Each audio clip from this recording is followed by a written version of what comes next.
अस्सलामु अलैकुम वरहमतुल्लाहि वबरकातुहू।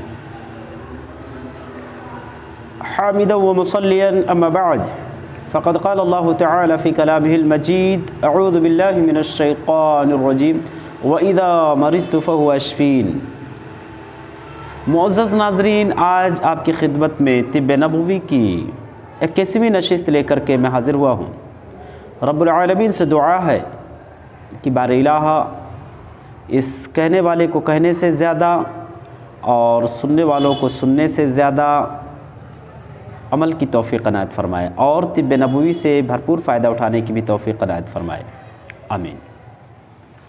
आज का जो मौजू है वो दिमागी उलझन। चूँकि आजकल बहुत सारे लोग डिप्रेशन में होते, दिमागी टेंशन में होते, तो दिमागी टेंशन ये कोई ख़ास बीमारी नहीं है, इसके बहुत सारे असबाब हैं। जैसा कि इससे पहले नशिस्त के अंदर मैंने बताया था कि जो है टेंशन और गम के कुछ असबाब होते हैं।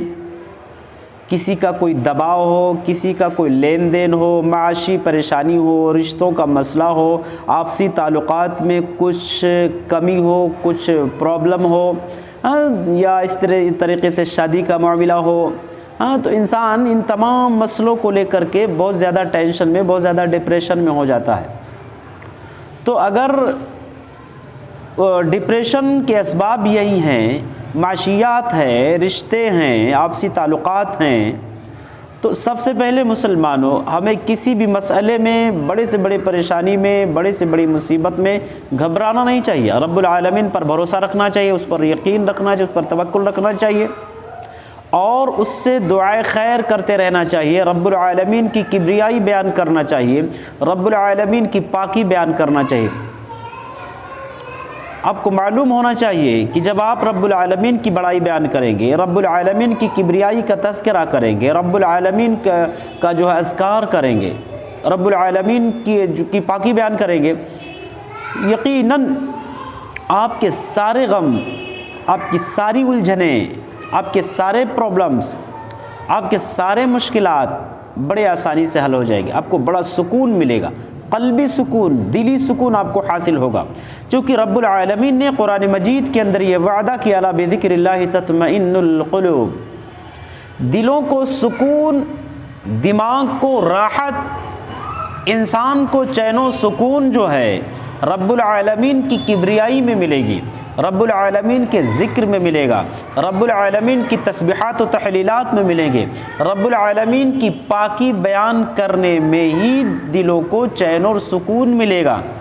पता ये चला कि जब भी हमें कोई दिमागी उलझन हो, कोई जहनी परेशानी हो, कोई टेंशन हो, तो रब्बुल आलमीन का ज़िक्र करते रहना चाहिए, रब्बुल आलमीन की किब्रियाई बयान करते रहना चाहिए। अपने ज़बान को हर वक़्त रब्बुल आलमीन की बड़ाई से, रब्बुल आलमीन की पाकी से तर रखना चाहिए।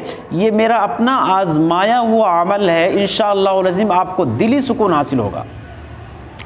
और अगर टेंशन किसी प्रॉब्लम्स की वजह से, जैसे कब्ज़ियत का जब इंसान शिकार होता है तो उसके पेट में जो गैस बनता है, जो एसिडिटी बनती है, वो गैस दिमाग पर अटैक करता तो इंसान को टेंशन होता। तो अगर कब्ज़ियत की वजह से उसको टेंशन है तो कब्ज़ का इलाज करे, है ना, कब्ज़ का दवा वगैरह लाए।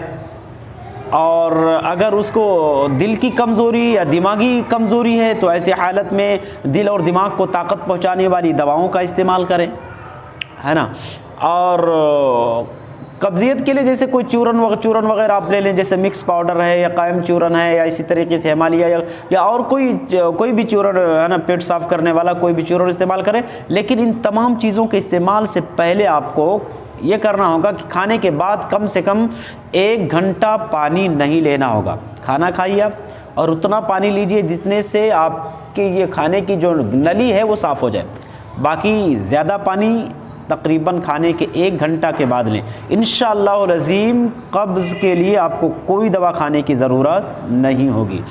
دل اور دماغ کی کمزوری کا پرابلم ہے تو خمیرہ ابریشم حکیم ارشد والا، اور اسی طریقے سے خمیرہ غوث بامبری جواہر والا، اور اسی طریقے سے دوا شفا ہے یا اکسیر شفا ہے، ان دواؤں کا استعمال کر کے آپ جو ہے اپنے دل اور دماغ کو طاقت پہنچا سکتے ہیں۔ اسی طریقے سے فروٹ میں ہے مغز بادام ہے، مغز اخروٹ ہے نا، اور کاجو ہے، پستہ ہے، انجیر ہے، ان فروٹ کا بھی استعمال کر کے آپ اپنے دماغ اور دل کو طاقت پہنچا سکتے ہیں۔